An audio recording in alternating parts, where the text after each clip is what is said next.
우리만 기도해요? 그러니까 교회만 기도를 하나요? 그렇지 않죠. 밖에 있는 사람들도 뭐 특정 어떤 종교를 뭐 갖지는 않는 사람일지라도 기도라는 어떤 행위들을 해요. 더불어서 이제 타종교 안에도 다 그 기도의 형식이 있고 그 신도들은 기도를 합니다. 때로는 하나님의 자녀보다 더 겉으로는 더 간절해 보이기도 해요. 그래서 불교 우리가 알고 있는 불교의 삼천배 뭐 이렇게 하고 또 티베트 불교는 뭐예요? 오체투지라고 하는 거 하는 말이에요. 발끝에서부터 이마까지 땅바닥에 닿으면서 수행하는 그런 어떤 과정들을 겪어요. 또 이제 아마 요맘때인 걸로 알고 있는데 이슬람은 뭐예요? 라마단 기간이라고 해가지고 한 달 정도 금식기도 해요. 대단하죠. 얼마나 간절하게 기도하는 거겠어요. 일단 외적으로만 봤을 때. 그러면 이제 우리가 흔하게 하는 얘기 중에 하나가 뭐냐면, 야, 저 봐라. 이 하나님을 모르는 저 사람들도 저렇게 간절히 기도하는데, 야, 우리는 지금 뭐 하고 있냐? 우리도 그렇게 간절히 기도해야 되는 거 아니야? 이거를 이렇게 갖고 와버려요. 네, 저렇게 간절하게 진액을 쏟으면서 하는데 우리는 더 해야지. 이런 방향일까요? 지금 방향성 얘기하는 거예요. 방향성. 밖에 밖에 있는 사람 장난 아니에요. 정말로. 우리보다 더 간절해, 더 절실하고 막딱 보면 저거는 안 들어주면 안 될 것 같은 그런 느낌이 들 정도로 그렇게 한단 말이에요. 그러면 야, 우리는 더 해야 되지 않을까? 더 간절하게. 그래서 이것이 극단으로 치우쳐서 그 기독교라는 범주 안에 있는 어떤 곳들은요, 이것이 지나쳐서 자기 살을 긁어요. 피를 흘리고 하는 일들을 했었단 말이에요. 그렇게 가야 될까요? 방향이. 주님, 우리의 이 간절함을 제발 통촉하여 주시옵소서. 뭐 이렇게 해야 될까요? 방향이에요, 방향. 그래서 오늘 성도가 기도하는 거는 좀 뭐가 다르냐에 관해서 한번 생각을 해보려고 합니다. 그래서 7절 한 번 더 같이 읽어볼게요. 시작. 구하라 그리하면 너희에게 주실 것이요 찾으라 그리하면 찾아낼 것이요 문을 두드리라 그리하면 너희에게 열릴 것이니. 아멘. 예수님의 제자가 하나님께 간구를 합니다. 그런데 무엇으로 간구를 할까요? 무엇을 가지고 간구할까요?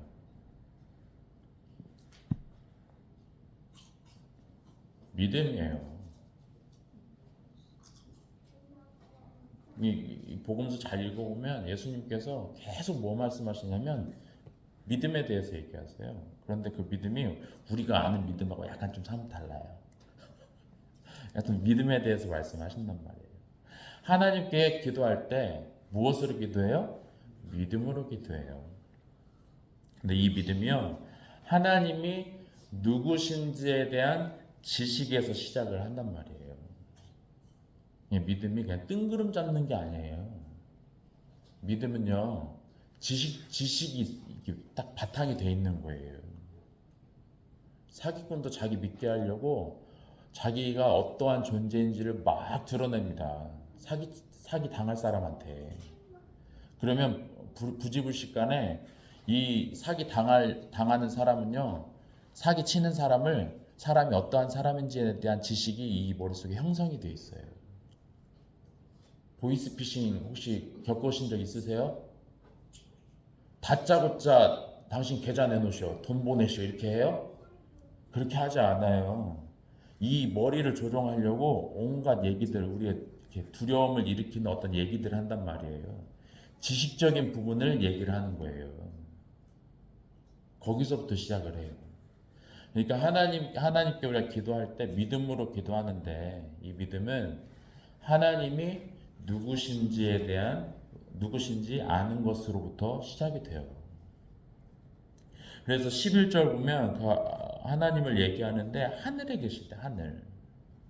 이 하늘은 하나님의 초월하심, 전능하심을 나타내는 단어, 표현이에요. 그러니까 주님이 하늘에 계셔 그러면 우리 어디 쳐다봐요? 이렇게 쳐다봐요. 그럼 거기 계세요? 쭉 올라가면 어디 나와요? 네? 우주 나와요. 더 계속하면요. 우리의 경험상 끝도 없는 그냥 우주예요. 어디로 갈 거예요, 그러면? 네, 하나님 나라. 그러니까 하늘이라고 성경에서 하늘이라고 표현할 때는 하나님 나라, 또 하나님의 전능하심, 초월하심을 표현하려고 하늘이라는 단어를 사용을 합니다. 대부분 그래요. 실질적으로 하늘도 표현을 할 때도 있지만 보통은 하늘이라고 얘기할 때 하나님과 함께 하늘을 얘기할 때는 하나님의 전능하심, 초월하심을 표현하려고 사용을 하는 거예요. 네. 이 전능하신 하나님이 그리스도 안에서 우리에게 누구세요? 아버지 되세요. 네. 그러니까 예수 그리스도의 이름을 믿는 자들에게 하나님의 자녀가 되는 권세를 주셨잖아요. 그러니까 예수님의 제자는요, 이 전능하신 아버지 하나님을 향하고 부를 때요, 이방 잡신처럼 대하시면 안 되는 거예요. 이방인들이 섬기는 하나님을 모르는 사람들이 어떤 대상에게 하듯이 그렇게 대하시면 안 되는 겁니다. 마치 하나님이 전능하지 않는 것처럼, 지난번에도 말씀드렸지만 하나님이 못 듣는 것처럼, 하나님이 우리의 상황을 모르는 것처럼 그렇게 대하시면 안 된다고요. 그런데 우리가 간혹 보면 하나님은 못 들으셔, 하나님은 우리를 못 봐, 하나님 우리의 상황을 어찌하겠어, 이렇게 마음을 갖고 하나님 앞에 나아가려고 하시는 분들이 간혹 있습니다.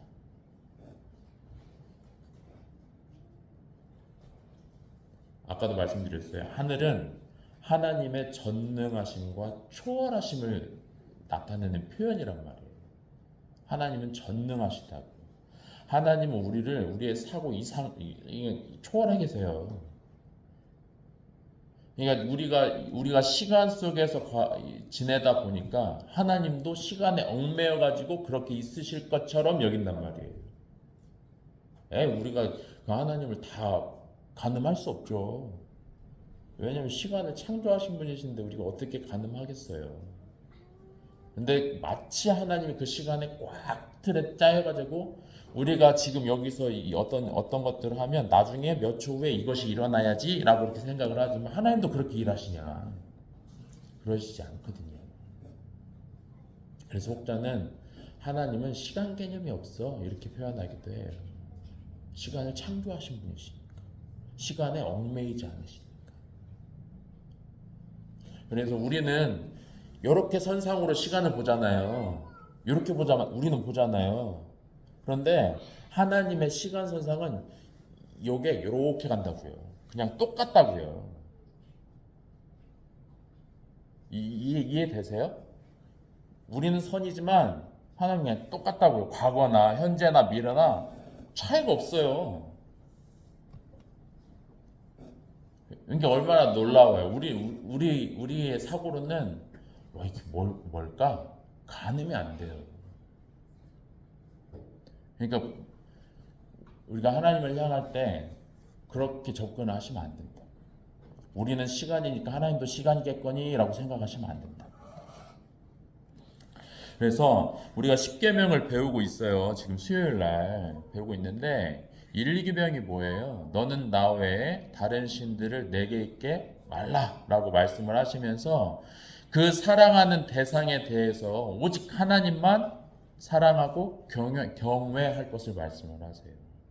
또한 이계명에서는 너는 너를 위해서 우상을 만들지 말고 그것들에게 절하지 말고 섬기지 마라 라고 말씀을 하시면서 사랑하는 그 방식에 대해서 하나님께서 원하시는 방식, 하나님께서 나타내신 규례를 완전히 지킬 것을 말씀을 하신단 말이에요. 3계명은 뭐예요? 우리 지난 수요일에 배웠는데, 네. 누구의 이름? 너의 하나님 여호와의 이름을 망령되게 일컫지 말래요. 너 사랑하는 태도를 어떻게 나타낼 거냐? 하나님의 이름 습관적이고 반복적으로 장난스럽게 가볍게 이렇게 치부하지 말아라. 그러면서 하나님을 마땅히 거룩하고 경외함으로 그렇게 해야 할 것을 말씀을 하셨단 말이죠.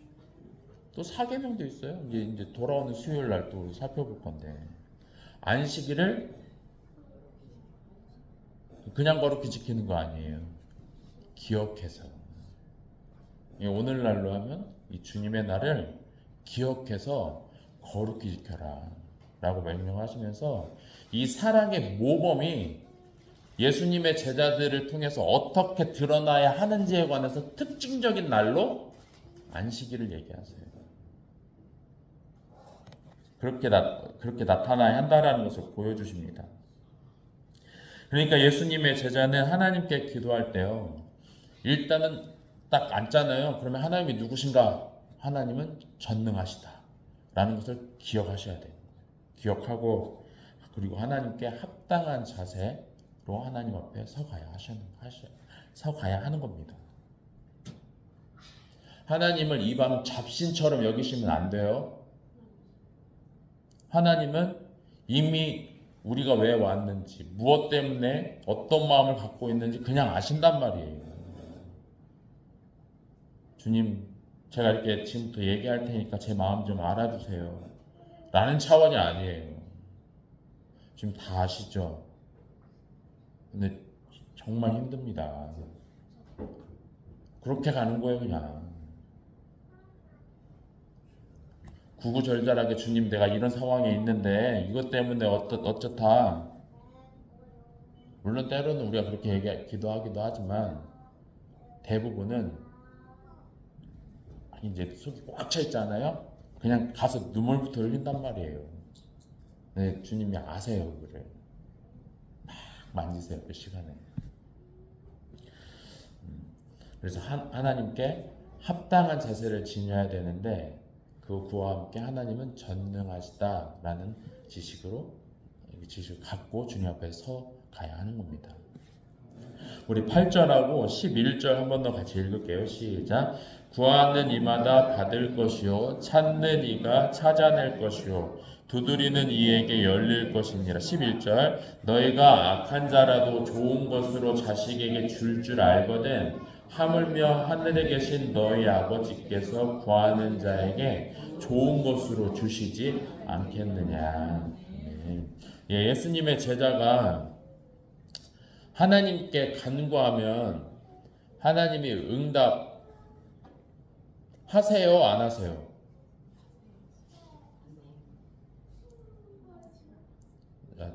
질문을 다르게 표현해 볼게요.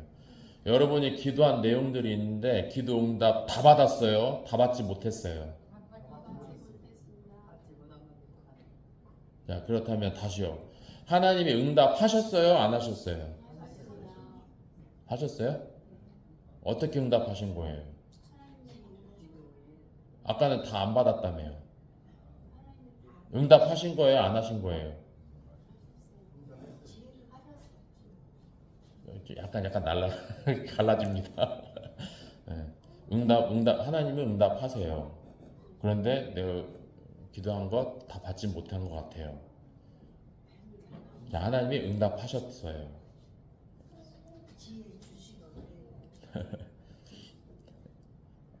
하나님께 기도한 어떤 것들을 때로는 기도한 내용대로 받기도 해요.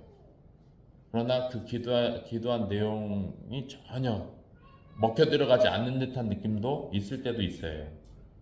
아니면 그것과는 전혀 다른 어떤 상황이 펼쳐질 때도 있어요.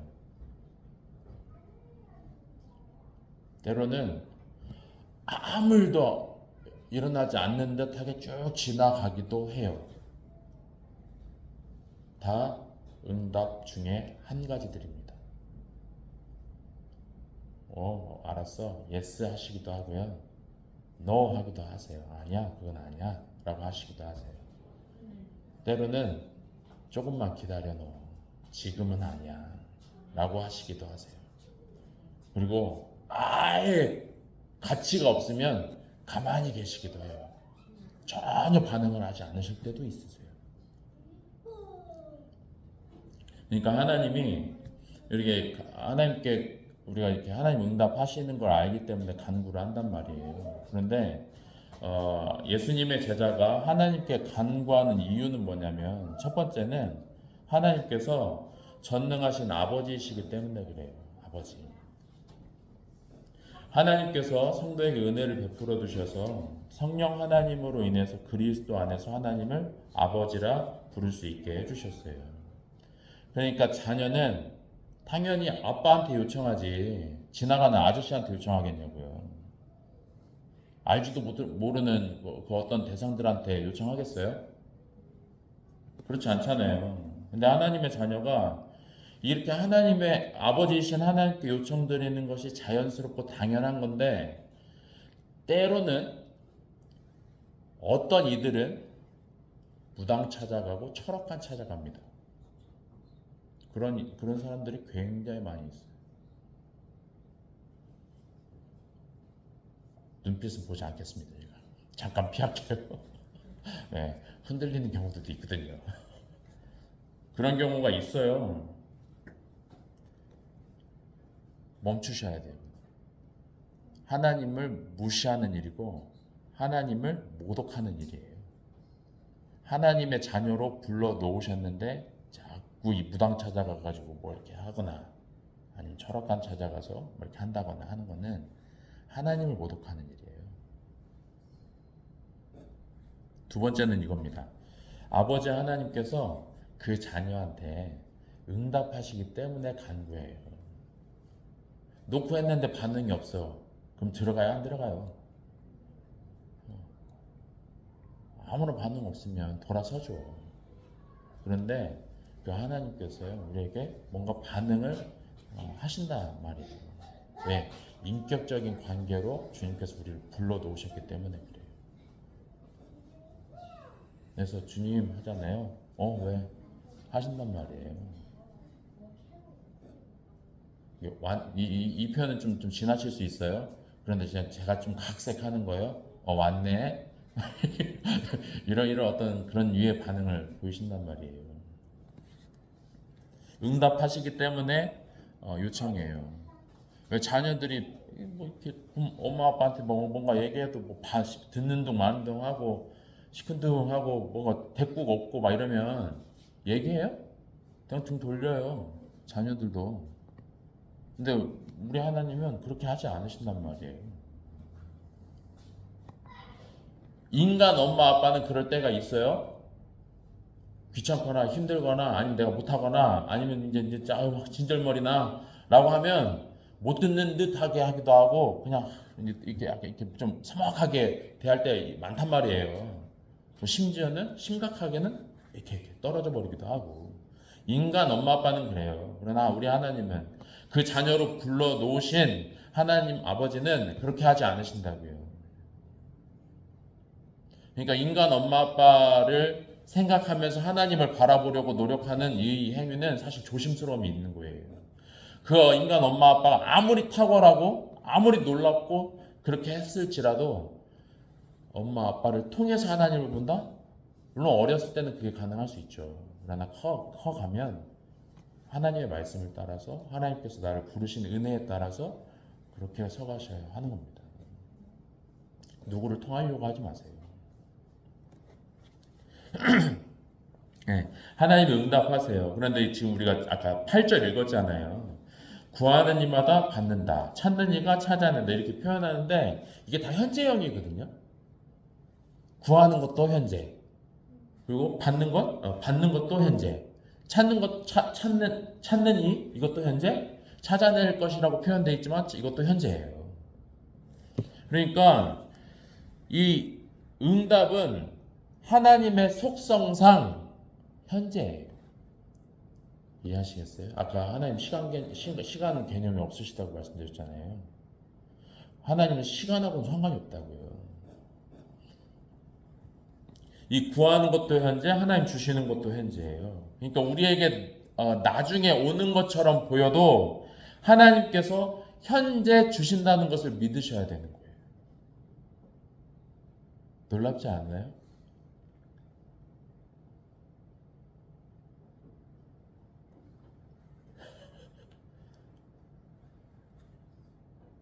아는 게 잡는 것 같으세요? 하나님은 시간 개념이 없으셔서 하나님께는 항상 그 자리 그거거든요. 우리가 좀 이렇게 표현하면 또 시간 내리는데 어쩔 수 없어요. 우리가 시간 안에 살다 보니까 이렇게 표현할 수밖에 없어요. 그 시간에 그냥 하나님 갖고 계시는 거예요. 주시긴다고 하면 그냥 그 시간인 거예요. 그때 지금 내가 하나님께 구했어. 그러면 하나님께서 지금 주신 거예요. 지금 응답은 지금 있는 겁니다. 바로. 그러니까 요거를 알면 사실 곰곰이 생각하고 살펴보고 묵상한다면 성도가요 든든해지게 돼요. 비록 지금 내 수중에는 당장에는 없어요. 나중에 오는 것 같아 보이는 것일지라도 하나님께는 현재라고 지금 있는 거니까. 그리고 하나님께서 주시는 것들이요 어디서 빌려오거나 꼬우는 거 아니잖아요. 하나님께서 주권자로서 가지고 계신 것을 베푸시는 거예요. 그러니까 하나님의 자녀가 이 하나님이 어떤 분이시냐, 하나님이 어떤 속성을 가지고 계시냐, 하나님이 어떤 특성을 지니시는지 알면 알수록 그 안에서 안도한다고요. 근데 우리가 이 주변 상황에 휘어잡힐 때가 많잖아요. 그 이유는 물론 이제 우리 자체가 이제 그러기도 하지만 때로는 하나님이 어떤 분이신지를 잘 모르니까 더 주변 상황이 커 보이는 일도 있는 겁니다. 그리고 세 번째는 이거예요. 예수님의 제자가 아버지 하나님께 간구하는 세 번째는 아버지 하나님이 그 자녀에게 좋은 것으로 주시기 때문에 그래요. 좋은 것으로. 누가복음 11장 여기 지금 우리가 읽었던 본문의 평행 본문이에요. 보면 11장에 보면 좋은 것으로 성령을 주신다 이렇게 말씀하고 계세요. 좋은 것으로. 하나님은 선하세요. 우리에게 일어나는 모든 일들이 하나님의 뜻과 계획에 속해 있습니다. 그 범주 안에 있는 거예요. 선하신 하나님께서 그의 자녀에게 좋은 것으로 주실 거예요. 좋은 것. 왜? 하나님은 선하신 분이시니까. 불필요하거나 해로운 것을 주지 않으세요. 이 악독한 엄마 아빠는요 때로는 자녀에게 몹쓸 짓을 할 때도 있어요. 떡처럼 보이는 돌을 주면서 먹어 이럴 때 있단 말이에요. 뭐 한간에 어떤 소식들을 들어보시기도 하셨죠. 막 개똥 막 이런 거 막 하기도 하고 그냥 오래된 거 막 그냥 방치해가지고 애가 주워 먹게 하고 그런 어떤 못된 인간들도 있다고요. 근데 우리 하나님은 그렇지 않으시다. 선하시다. 좋은 것으로 주시는데 자녀의 영적이고 육적인 생명을 유지하고 건강하도록 유익한 것을 주시는 거예요. 그래서 매일 사탕만 주지 않으십니다. 그래서요. 때로는 비바람을 허락하시기도 하세요.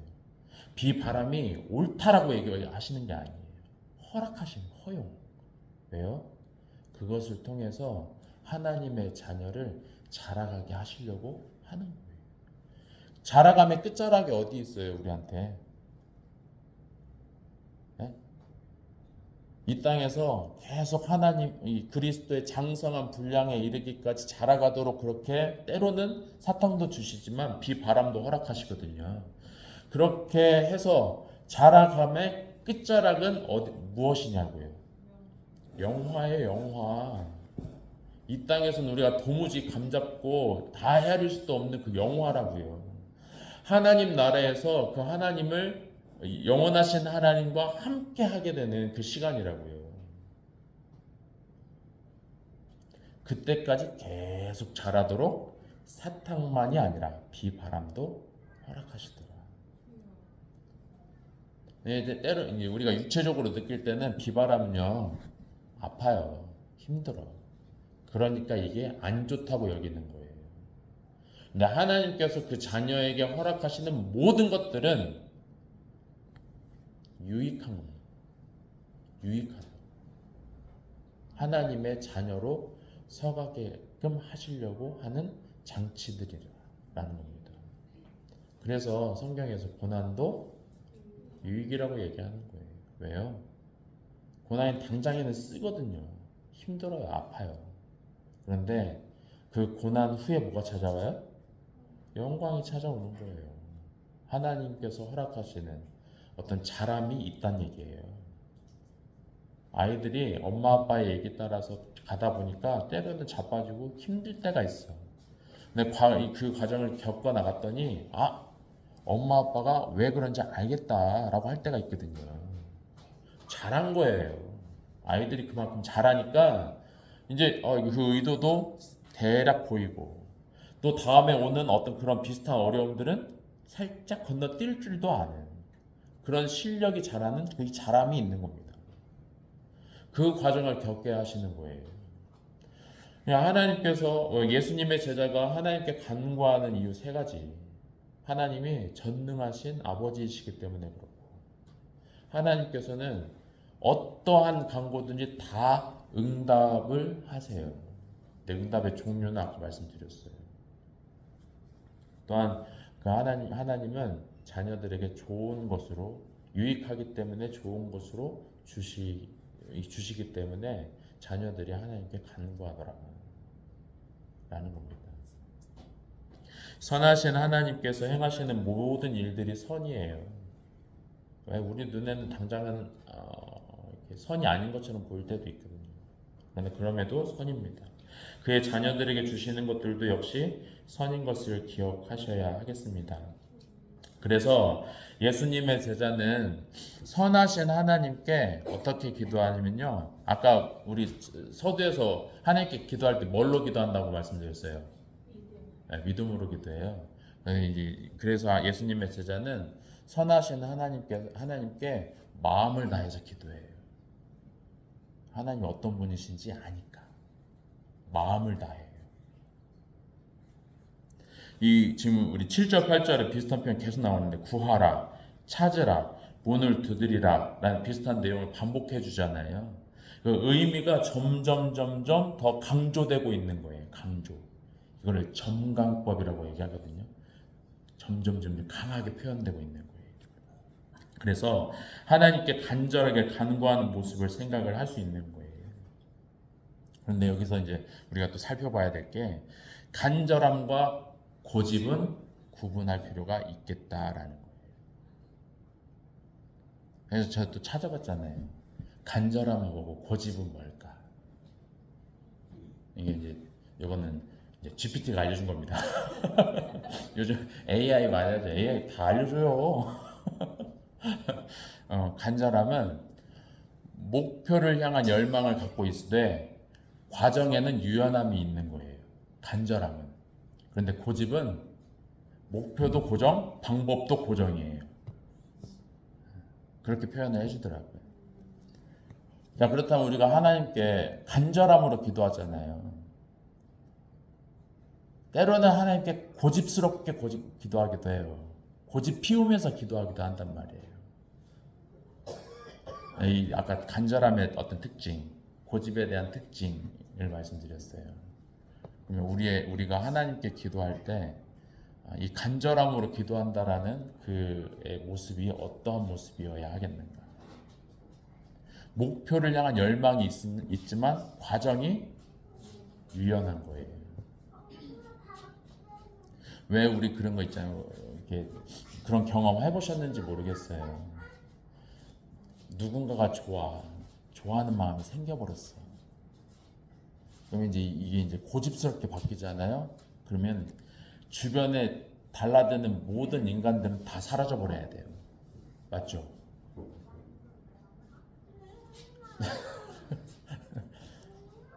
고집스럽게 바뀌면 그래요. 내가 딱 어떤 한 대상한테 꽂히잖아요. 그러면 주변에서 접근하는 모든 인간들이 다 꼴보기 싫어 이제.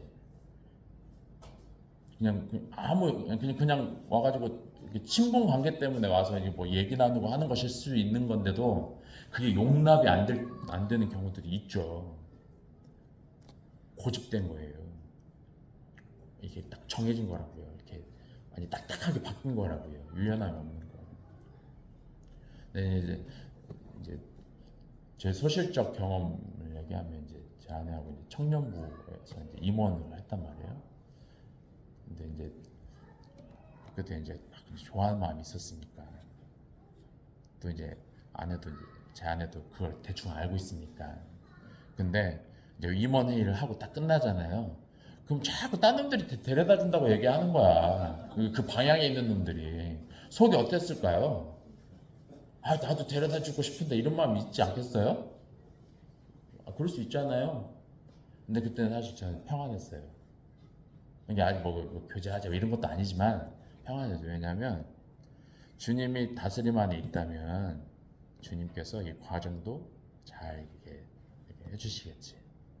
또 비록 나는 이렇게 저 어떤 대상을 향해서 그녀를 향한 어떤 마음을 이렇게 갖고 있긴 하겠지만 하나님의 인도하심 속에서 너 어떨지 모른다 라는 어떤 그 생각. 그러니까 주변에 약간 꼴보기 싫은 놈들이 많이 이제 있긴 했지만 별로 이렇게 그렇게 크게 막 요동치질 않는 거예요. 그냥 그런 과정. 그러면서도 이제 계속 해가는 어떤 작업이 뭐냐면 나중에 있을 배우자를 향한 중보, 아니 기도하는 거예요. 그 사람을 향해서.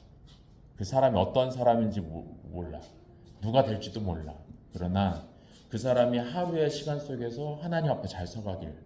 그리고 그 사람이 맡겨진 일들 속에서 성실하게 살아가길 하는 어떤 그런 어떤 내용 등등의 내용들을 계속 기도하면서 지냈던 거죠. 그런 여정 중에 딱 맞는 거예요. 저한테는 사실 과분해요. 막 이제 제가 이렇게 이렇게 보면서 못 미친다라고 할 때가 많거든요. 네, 하여튼 그런 어떤 여정들이 있는 거예요. 간절함으로 기도하는 것 그리고 고집스러움으로 기도하는 것의 차이가 극명하게 갈립니다. 비록 내가 하나님 앞에 이러한 내용들을 가지고 어떤 간구들을 하고 있을지 모르지만 그 내용들이 어떻게 하나님이 다루실지를 난 몰라. 또 그 내용이 아닐 수도 있어. 내가 이것이 어떻게 뭐 해결되거나 뭐 이렇게 처리되기를 어떤 기도할 수 있지만 하나님이 그 내용들을 어떻게 다루실지 모른다. 하고 하나님 이거는 반드시 짚고 넘어가셔야 됩니다. 꼭 있어야 돼요. 하늘이 두 쪽 나도 해결돼야 됩니다. 뭐 이런 거. 또 그런 어떤 부분들로도 접근하시기도 하잖아요. 그러면 자, 이 두 가지만 봤을 때 뭐 극단의 어떤 얘기긴 하지만 어떤 게 우리 신상에 좋겠어요. 간절함으로 기도하는 게 신상에 좋아요. 고집스러움이 아니라 그래야 우리 마음이 주님 안에서 평안하다고요. 평안을 지켜가는 거예요.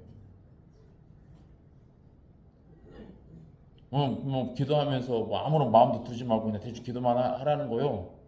아니요. 우리 당연히 마음이 그 내용들이 응답되기를 바라는 마음은 있을 수 있죠.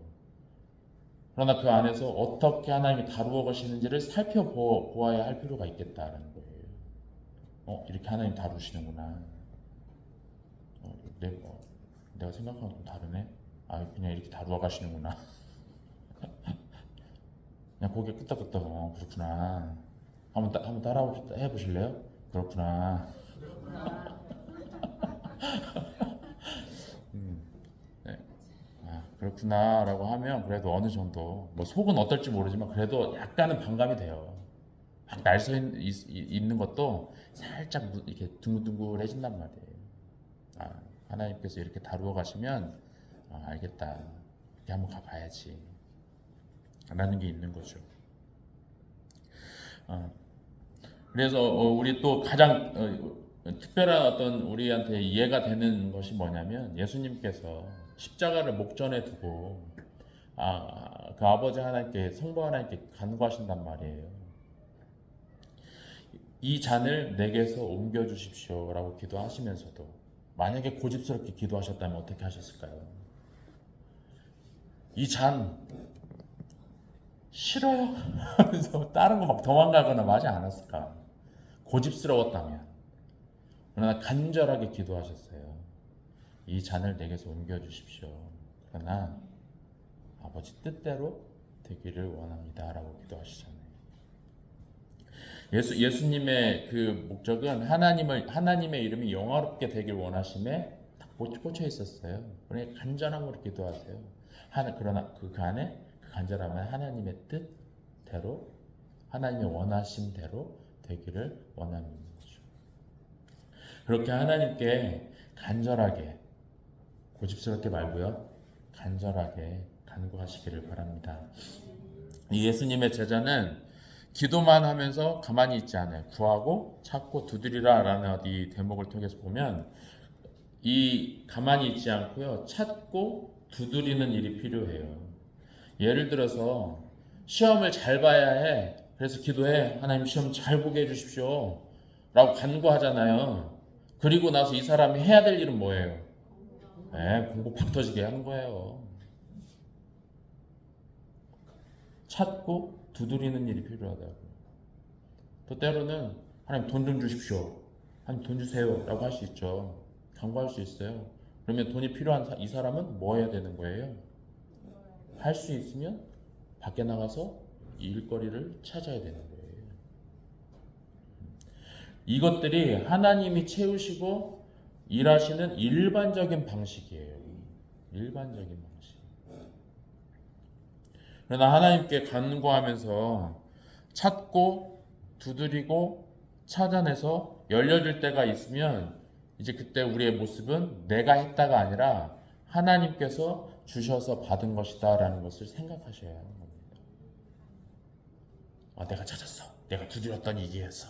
내가 다 했네. 이게 아니에요. 찾는 것도 찾는 일을 통해서 찾아낸 것도 하나님께서 다루시는 일 과정인 거고, 두드렸더니 열려진 것도 역시 하나님께서 주관하시고 섭리하셔서 열려지게 하시는 일이다라는 것을 우리가 갖고 있어야 되는 거죠. 그렇지 않으면 하나님께 가야 할 영광을 잣대가 쟁취해버립니다. 가져버려요. 그런 일들이 비일비재하죠, 우리한테는.